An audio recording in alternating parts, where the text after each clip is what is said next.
तबला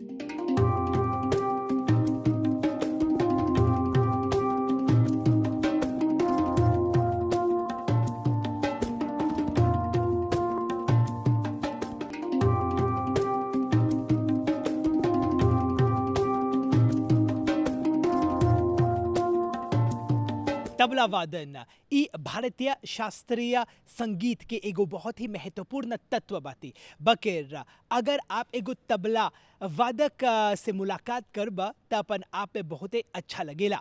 सब कोई के नमस्ते और प्रणाम। हुनरबाज कार्यक्रम में आप सब लोगन के शानदार स्वागत बाती। जी हाँ, आज हमनी एगो ऐसन तबला वादक के संगे भेटाब जा जेकर नाम है पंडित विभव। उ मॉरिशन नहीं बकेर भारतीय हवन और भारत खासकर मुंबई शहर से आल बाती। ओकर संगे हमनी आज बतियाब जा और ओकर काम देखब जा। त चल जा।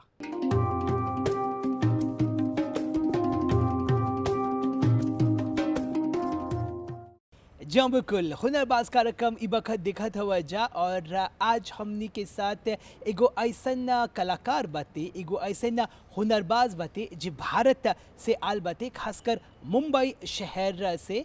और उ भारतीय शास्त्रीय संगीत खासकर उ एगो तबला वादक हवन पंडित जी विभव। सबसे पहले नमस्ते पंडित जी। नमस्ते। पंडित जी, हमनी के ई बतावा कि पंडित जी विभव के हवन। मेरा नाम पंडित विभव पंडरनाथ नागेशकर है। मैं तबला आर्टिस्ट हूँ और मेरे ट्रेडिशन में ही पूरा म्यूज़िक है। मेरे फादर से ही ये चला आया है और आगे मैं इसको चला रहा हूँ म्यूज़िक। और मेरे तालीम जो हुई मतलब मेरे पिताजी से हुई, वो बहुत अपने तबला के फील्ड में बहुत होनहार तबला वादक थे, जिनके हज़ारों शागिर्द स्टूडेंट बम्बई में थे। अभी वो मेरे फादर नहीं रहे, लेकिन फिर मेरे ब्लड में वो बात आई। अच्छा। और मैं भी मतलब 5 साल से परफॉर्मेंस मेरा स्टेज पे मैंने परफॉर्मेंस वगैरह भी दिया। 2.5-3 साल से मैं सुन के बजाता था। और अभी करते करते फिर जो प्रोफेशनल लेवल पे मैंने डिसीजन लिया, 18 ईयर्स में मैंने डिसीजन लिया कि यही मैं करूँगा।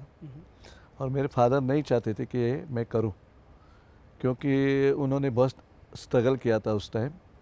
तो नहीं चाहते थे कि वो चाहते थे मैं ग्रेजुएशन करूं और कहीं जॉब वगैरह करूं और साइड बाय साइड इसको मैं प्रोफेशन में जैसे करूं, लेकिन फुल टाइम प्रोफेशन नहीं करना चाहिए, ये उनका ये था। लेकिन मैंने फिर इससे मेरी उनसे बहुत ये होती थी आर्गूमेंट।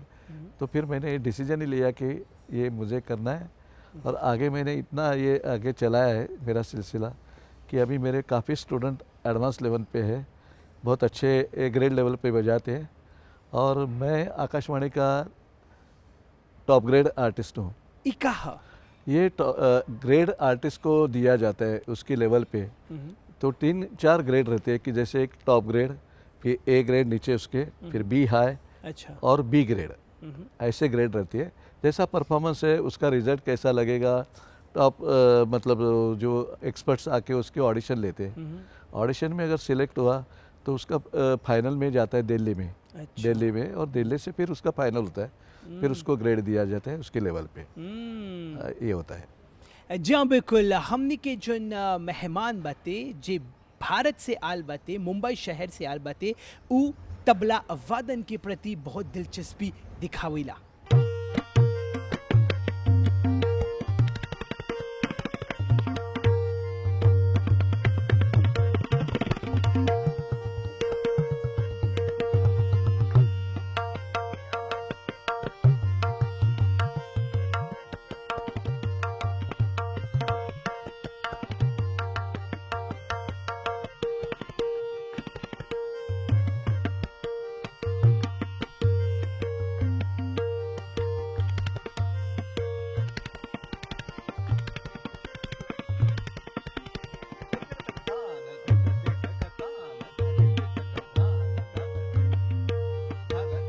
जी हाँ, बिल्कुल हुनरबाज कार्यक्रम ई बखत देखत हवा जा अभ्युदय के बगल से और आज तबला वादन के जो प्रक्रिया बाते आज ओकर से संबंधित एको पंडित जी विभव से हमनी बतियावत है जा और उ मुंबई शहर से आल बाते। अब पंडित जी हमनी के ई बतावा कि तबला वादन से जुड़ल आपकी जो यात्रा बाते उ कब से शुरू होल? मैं एक्चुअल 5 साल से ही वैसे मैंने स्टेज परफॉर्मेंस दिया, फिर रेडियो में आकाशवाणी में बच्चे लोगों का प्रोग्राम होता था गम्मत जम्मत करके, जहाँ मुझे तब 5 रुपीज़ फीस मिलती थी। ये 1960 ईयर की बात है। फिर करते करते फिर मैं रियाज बहुत करता था जी। तब तक रियाज ही करना पड़ता है, 4 आवर्स 6 आवर्स रियाज करता था मैं। और ये बहुत फिजिकल स्ट्रेस का काम है जी, तबला जी। बजाना, मतलब ऐसा नहीं कि जैसे जैसे अखाड़ा वगैरह होता है, कुश्ती का वगैरह इस लेवल पे जैसे उसमें देखा जाता है, मतलब इतनी मेहनत करनी पड़ती है इसके ऊपर। और फिर ऐसे करते करते फिर मेरा जब हुआ अच्छी तरह से, तो मैंने डिसीजन लिया एट द एज ऑफ 18 में कि मैं इसको फुल टाइम प्रोफेशन करूँ। ये मैंने डिसीजन लिया। फिर मैं काफ़ी वोकलिस्ट के साथ, गाने के साथ, इंस्ट्रूमेंट सितार, सरोद, फ्लूट, इनके साथ, फिर कथक डांसर्स के साथ में बहुत बजाना शुरू किया। और फिर करते करते फिर मेरा रेपुटेशन होने लगा। वैसे वैसे मुझे बहुत डिमांड लोग करने लगे। फिर मैं बड़े बड़े टॉप ग्रेड के आर्टिस्ट के साथ, जैसे पंडित विजय राघवराव जी, रविशंकर जी, निखिल बैनर्जी और हरिप्रसाद चौरासिया, शिव कुमार जी और डांसर रोहिणी बाटे, सुनैना हजारलाल जी, श्रीमती जरीन दारूवाला, बहुत ग्रेट आर्टिस्ट, ऐसे करके बहुत इनके साथ बजाना शुरू किया। और इसके साथ साथ मैंने मेरा सिखाना, मैंने भी टीचिंग का भी शुरू किया। और टीचिंग करते करते मेरे इतने एडवांस स्टूडेंट हो गए कि हर साल में हम एक गुरु पूर्णिमा करके प्रोग्राम करते हैं जी। एवरी ईयर, जिसमें स्टूडेंट्स सब पार्टिसिपेट करते हैं। जिनको मैंने अच्छा ट्रेनिंग दिया वो पूरा दिन उनका ही रहता है। अच्छा। और जैसे सुबह चला तो रात तक वो प्रोग्राम वो चलता है और स्टूडेंट्स बहुत अच्छा एडवांस लेवल पे बजाते हैं। अभी तो करते करते इतने मेरे हज़ारों शागिर्द हैं। यहाँ भी है, मॉरिशस में मतलब है, यूके में है, यूएस में भी है, साउथ अफ्रीका में भी है शागिर्द, और लोकल में गोवा, कोल्हापुर वगैरह सब, सांगली, इधर इधर सब मेरे अभी बहुत शागिर्द वगैरह है। ऐसा है। जी हाँ, बिल्कुल हमनी के जन तबला वादक बाते, हमनी के जन हुनरबाज बाते, उ न खाली एगो तबला वादक बाते, बल्कि एकर संगे संगे उ तबला सिखावे के एगो मात्र गुरु भी हवन। त चला अब एगो ऐसन काम हमनी देखब जा जे पंडित जी विभव के बगल से करल गल बाते।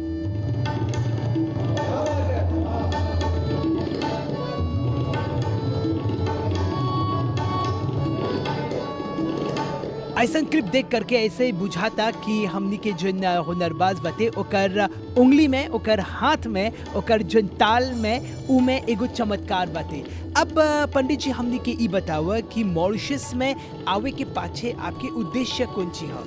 एक्चुअली इन्होंने, मतलब एमजीआई ने मुझे, यूनिवर्सिटी ने, एमजीआई मॉरिशस की यूनिवर्सिटी ने मुझे 2 साल पहले ही बुलाया था, लेकिन कोविड की वजह से मैंने वो एक्सेप्ट नहीं किया जी। नहीं तो अगर मैं आता था तो इधर वैसे कोई कोविड का एटमॉस्फेयर उस टाइम नहीं था, लेकिन मैं अगर 15 दिन इधर रहता था तो मैं फंस जाता था, क्योंकि तब तक कोविड इधर स्प्रेड हुआ था। जी जी। तो फिर मैंने वो पहले से एक्सेप्ट नहीं किया था, लेकिन वो चाहते थे कि मैं इधर आऊँ और ट्रेनिंग दूँ स्टूडेंट को, अच्छा उनको, क्योंकि मेरा भी यूनिवर्सिटी में मैंने 1988 में बॉम्बे यूनिवर्सिटी मैंने ज्वाइन किया, तो यूनिवर्सिटी लेवल पे कैसे सिखाना है, क्या है, ये सब मुझे उसका नॉलेज पहले से ही था। तो ये भी चाहते थे कि मैं यहाँ आके मेरे इधर के जो स्टूडेंट्स हैं इनको एडवांस ट्रेनिंग दूँ। और एडवांस ट्रेनिंग कैसे कि तबला सोलो प्लस अकम्पनीमेंट करना विद इंस्ट्रूमेंटल और कथक डांस के साथ, वोकलिस्ट जो गाते हैं उनके साथ कैसा स्टाइल है, अलग अलग स्टाइल होता है सबके साथ, अकम्पनीमेंट करने का स्टाइल थोड़ा थोड़ा अलग होता है, और तबला सोलो का एक स्टाइल अलग होता है। तो सब में कैसा उसको ये करना है, एक्सप्लेन करना है, तो मुझे सब प्रैक्टिकली और थियोरेटिकली उनको मैंने इधर आके बताया, और इसलिए मुझे इन्होंने इनवाइट किया था इधर।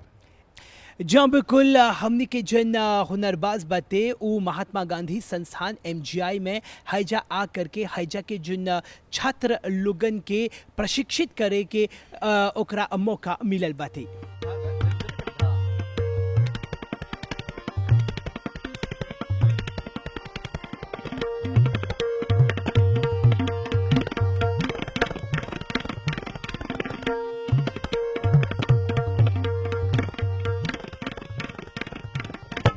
टाइम मैनेजमेंट ई एगो ऐसन प्रक्रिया बाटे जहाँ पर ही जब हमनी निमन से अपन समय के बाटिला सा तब जा करके हमनी के सब जन काम बाटे उस सफलता के साथ पूरा होवेला। पंडित जी हमनी के अब ई बतावा कि कैसे आप अपन टाइम मैनेजमेंट करेला, काहे कि आप अलग अलग जगह पर आप जाएला जा और एकर संगे संगे आप सिखावेला और राष्ट्रीय अंतर्राष्ट्रीय स्तर के जो मंच बाटे हौजा भी आप परफॉर्मेंस करेला, एकर बारे में तनी सन बतावा टाइम मैनेजमेंट के लिए। मेरा सुबह से 8 बजे से मेरे मॉर्निंग से स्टूडेंट आने लगते हैं टिल 11:30 to 12 तक। और पहले मैं बॉम्बे मुंबई यूनिवर्सिटी में 1988 से जाता था। अभी लास्ट ईयर से मैंने रिज़ाइन किया उधर। और क्योंकि बहुत दूर गया, पहले चर्चगेट में था यूनिवर्सिटी, तो पहले दोपहर का 4-5 घंटा उधर जाता था यूनिवर्सिटी में मेरा। अच्छा। फिर आके थोड़ा रेस्ट लेके फिर शाम को अगेन स्टूडेंट्स आते थे टिल नाइट 9 बजे तक चलता था मेरा। मतलब ऐसा चलता है। तो अभी तो दोपहर का टाइम मुझे बहुत अच्छा मिलता है, रेस्ट मिलता है, मैंने यूनिवर्सिटी छोड़ दिया और सैटरडे संडे फैमिली के साथ मैं एंजॉय करता हूँ। बाकी तो मंडे टू फ्राइडे मेरा यही चलता है। फिर प्रोग्राम है तो बाहर जाना, अकम्पनीमेंट लोकल प्रोग्राम है तो, अब्रॉड प्रोग्राम है तो, या बाहर गाँव के प्रोग्राम है तो मैं सबके साथ बजाने के लिए वो जाता हूँ। ऐसे मेरे। तो पंडित जी अब हमने के ई बतावा कि कौन घराना के आप हवा और उ घराना के बारे में तनिसन और विस्तार के साथ आप बतावा था। तबले में घराने 6 घराने हैं तबले के, और इसमें मेन घराना है दिल्ली। इसके बाद इसकी सब ब्रांच है अजराड़ा घराना, फिर आता है लखनऊ, फिर आता है फरुखाबाद, अच्छा। फिर आता है पंजाब और बनारस। ऐसे 6 घराना है। अभी एक घराने में क्या थोड़ा थोड़ा स्टाइल अलग है बजाने का, समझ में आया। अभी दिल्ली घराने में जैसे 2 उंगली से बजाते, 2 फिंगर से बजाते। अच्छा। ना ऐसा होगा, ती ऐसा होगा, समझ में ना। तो अजराड़ा घराना भी सेम, लेकिन उसमें जो स्टाइल है बजाने का वो जैसे पौना या 1.5 ये लयकारी से थोड़ा इसमें मैटर चलता है अजराड़ा घराने में। फरुखाबाद घराने में जैसे ये दिल्ली में तो ऐसा धाबा जाएंगे, दिल्ली में बंद बोलते हैं। अच्छा। बाज तो स्टाइल 2 है, 2 बंद बाज और खुला बाज। फुल स्प्रेड करके पंजे को बजाना वो फरुखाबाद में आता है। अच्छा। और एकदम खाली उंगली से बजाना ये 2 उंगली से चलता है दिल्ली में। अच्छा। तो फिर उससे घराने अलग अलग स्टाइल चलती है। और फिर मेरा घराना जो है एक्चुअली मेरे पिताजी के जो गुरु उस्ताद थे, पंडितनाथ जी के उस्ताद जो थे, उस्ताद अमीर हुसैन खां साहब, वो दिल्ली, अजराड़ा, लखनऊ और फरुखाबाद ये 4 स्टाइल में सीखे थे, लेकिन ज़्यादा उनका प्रभाव था फरुखाबाद घराना। तो ये फरुखाबाद घराने की स्टोरी ऐसी है कि मेन तो दिल्ली घराना था। फिर ये दिल्ली घराने में जब कथक के साथ अकम्पनीमेंट करना होता था तो वो दिल्ली घराने के स्टाइल से अच्छा फ्लैश नहीं आता था। अच्छा। बजाने में इफेक्ट नहीं आता था। तो इन लोगों ने सोचा कि फिर लखनऊ घराने की उसको ये जगह था है तो खुला बजाओ, तो फोर्सली वो बजाना। फिर डांस जब कथक के डांस के साथ जब बजाते थे तो बहुत अच्छा इफेक्टिव होता था वो। तो ऐसे करके करके उनका लखनऊ घराने की स्टाइल हुई। फिर फरुखाबाद करके एक घराना है, उसमें एक हाजी विलायत अली खां साहब मतलब पहले रहते थे, ये हाजी विलायत अली खां साहब इसमें फरुखाबाद घराने में। और इनका तो मालूम नहीं कौन इनके टीचर है, रिकॉर्ड में नहीं है। लेकिन क्या हुआ, ये दिल्ली घराने के जो अपना लखनऊ घराने के जो उस्ताद बख्शू खां करके थे, उस्ताद बख्शू खां करके, तो जो सिस्टम होता है बजाने में सोलो में, पेशकार, कायदा, रेला, गत टुकड़ा वगैरह ऐसे मैटर होता है, ये टाइटल्स हैं। तो खाली इनके घराने में बंदिश बजाई जाती थी। अच्छा। लखनऊ घराने में और फरुखाबाद घराने में पूरा स्टाइल बजाया, पेशकार, कायदा, रेला, गत, टुकड़ा, बंदिश सब बजाया जाता था। अभी क्या हुआ कि बख्शू खां साहब, उनको लड़की थी, लड़का नहीं था, तो पूरा उन्होंने अपना ट्रेनिंग अपने लड़की को दे दिया, बख्शू खां साहब ने। तो उनकी शादी ये हाजी विलायत अली खां साहब फरुखाबाद घराने के जो थे उनके साथ कराई दी। अभी उस टाइम दहेज जैसे डावरी होती ना, उसमें पैसा देते थे, तो उस टाइम ऐसा नहीं था। उन्होंने अपने स्टाइल की जो भी कॉम्पोजिशंस थी, बंदिश, वो दहेज करके अपने दामाद को दी थी, बाप रे, हाजी विलायत अली खां साहब को, मतलब और अपनी लड़की की शादी उससे कराई जी। फिर करते करते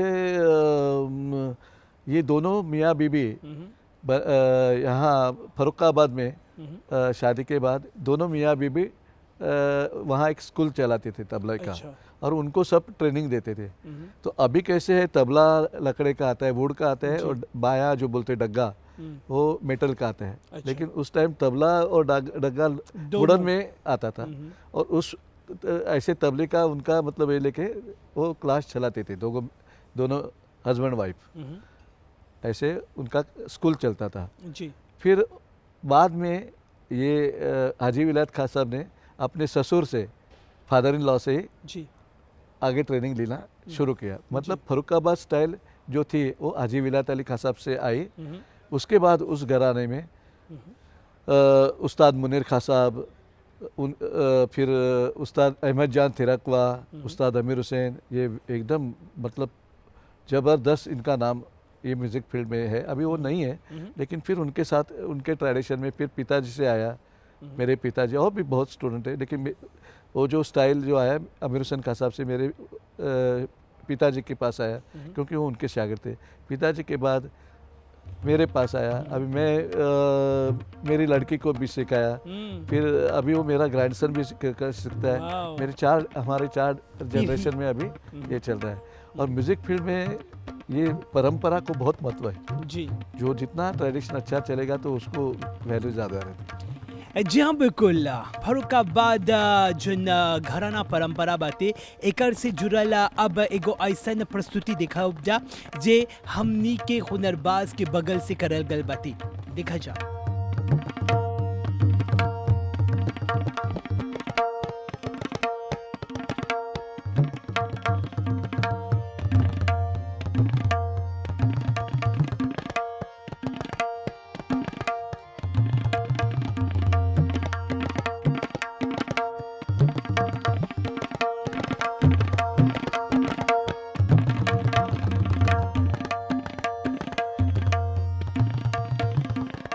जब बिल्कुल हुनरबाज कार्यक्रम हमनी के साथ एगो बहुत ही मशहूर तबला वादक हवन पंडित जी विभव। पंडित जी, हमनी के अब ये बतावा कि कैसे आप किससे आप प्रेरित होले हवा, आपके प्रेरणा स्रोत के हवन? मैं बहुत सुनता भी था और लोगों के, मेरे फादर से तो मेरा ट्रेनिंग हुआ था और लोगों को भी मैं सुनता था जी। जैसे कि उस्ताद अहमद जान थिरकवा, उस्ताद अमीर हुसैन खां साहब, उस्ताद अल्लाह रखा खां साहब, और जितने भी पाकिस्तान, तब बॉम्बे रेडियो स्टेशन पे पाकिस्तान रेडियो स्टेशन भी लगता था जी। उस ज़माने में, तो वहाँ के शौकत अली खां साहब, ये सब के रिकॉर्डिंग में सुनता था, मतलब परफॉर्मेंस सुनता था। तो उससे मैं बहुत प्रेरित हुआ कि मुझे बस यही करना है बस। और ये मेरे सामने एग्जाम्पल्स थे कि मैं भी कुछ मेरे फील्ड में अच्छा तबला प्लेयर बन जाऊँ, ये हो जाएगा।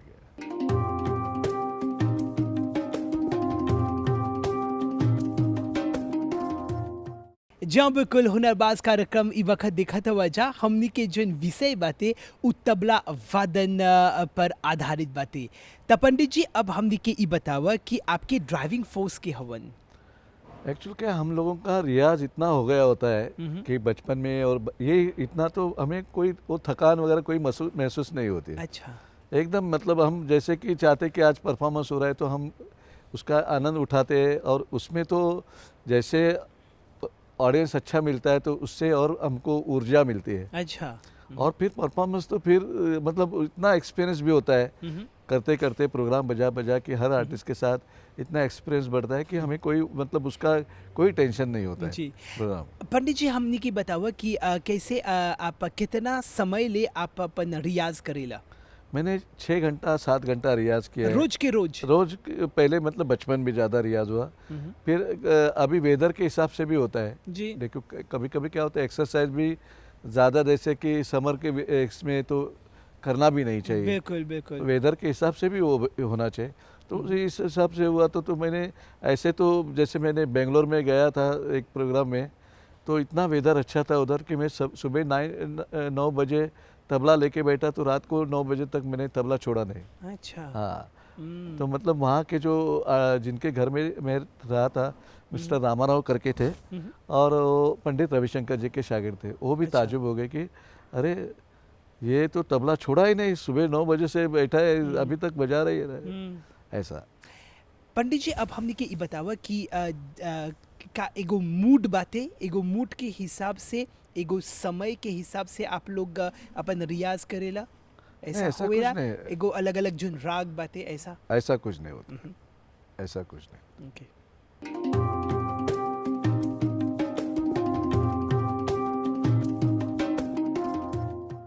जी हाँ बिल्कुल हमनी के साथ एगो पंडित बाते जे भारत से आल बाते, वो अलग अलग प्रकार के जोन लय जोन तबला से जुड़ल जोन लय बाते ओकरा मतलब दिखावे के ओकर प्रस्तुति करे के एकदम दक्षता हासिल कर ली बाती। अब पंडित जी हमनी के ई बतावा एगो तबला वादक के रूप में कौन कौन प्रकार के चैलेंजेस माने चुनौती के सामना कर ली हवा? चुनौती हमें तभी रहती है कि ज़्यादा कि जैसे कि बहुत एकदम हाई लेवल के रिदमिक जो कुछ ये करते हैं जिनका बजाना रहता है आड़ कुआड़ जैसे बोलते हैं, मतलब ऑफ बीट वगैरह बहुत जाता है, ऐसे आर्टिस्ट वगैरह होते हैं तो थोड़ा हमको ज़रा हम अलर्ट रहते हैं कि भाई इनके साथ हमको बजाना है तो अच्छी तरह से इधर काम करना है। बाकी तो सीधा सीधा जैसे रिदम में बजाते हैं तो उनके साथ हमको कोई कष्ट नहीं होते है। लेकिन जैसे कि पंडित शिव कुमार शर्मा जी, पंडित हरिप्रसाद चौरासी जी, श्रीमती जरीन दारावाला, उस्ताद शाहिद परवेज, ये लोग जो आर्टिस्ट है कि ये जो तबला प्लेयर को चैलेंज करते हैं जी तो उनके साथ हमको ज़रा थोड़ा संभल के बजाना पड़ता है। बाकी तो जनरल जो होता है ये होती बात, कोई बात। पंडित जी अब हमने के ई बतावा कि तबले से जुड़ल जो लय बाते ओकर कौन महत्व बाते? अभी लय जो होती है मतलब गति, वो लय जो होती है जैसे कि एक अति विलंबित जैसे वाह टू, मतलब ये जो है वो दूसरे 1 2 फिर 2 से 3 जाएंगे फिर आगे आगे जैसे रहे तो सेम डिस्टेंस होना चाहिए। तो इसके बाद ये अति विलंबित मतलब ज़्यादा बहुत, फिर 1 2 फिर मध्य लय बोलते हैं मीडियम स्पीड 1 2, इसके बाद द्रुत 1 2 3 4 1 2 3 4 1 2 3 4, ये फिर उसको बोलते हैं आड़ी। आड़ी मतलब जैसे कि 1.5 में 1 2 3 1 2 3 1 2 3 1 2 3 1 2 3 1। अभी फास्ट इसे 1 2 3 4 1 2 3 4 1 2 3 4 1 2 1 2 3 4 1 2 3 4, ये भी द्रुत हुआ। अभी अति द्रुत हाई स्पीड दरन दरन दरन दर 1 2 1 2 1 2 1 2 1 2 1 2 1 2, फिर जैसे सितार में उजाला करते हैं दर दर दर दर दर दर दर, तो तबला और फिर जहाँ पब्लिक को मास पब्लिक को उसमें अच्छा लगता है जी ये हाँ बस, क्योंकि उनको ये लय में कुछ समझ में नहीं आता है इतना, लेकिन जब फास्ट बीट में दर दर दर दर दर दर दर दर दर दर दर दर तो उनको 1 2 1 2 1 2 का रिदम अच्छा लगता है। फास्ट में वो अच्छी तरह से वो मास वाले अप्रिशिएट करते हैं, फिर वहाँ क्लैपिंग वगैरह बहुत मिलते हैं उधर।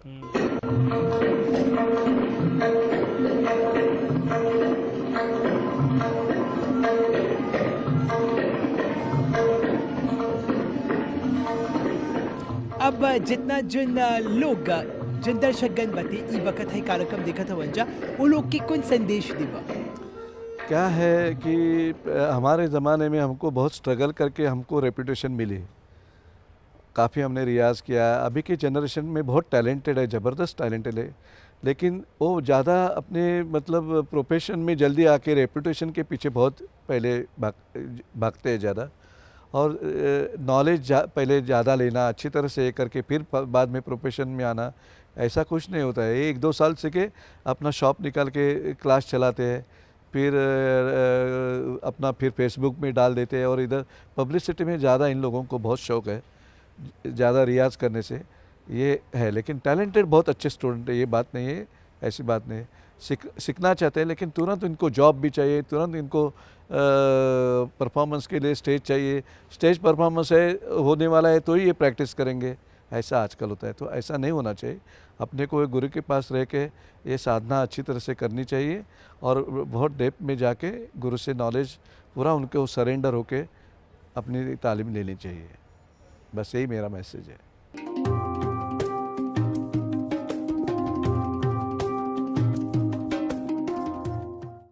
तो आज तबला और तबला से जुड़ल लय के महत्व के बारे में बहुत कुछ सीखे के मौका मिलल बाटे, काहे कि हमनी के हुनरबाज एगो तबला के उस्ताद हवन।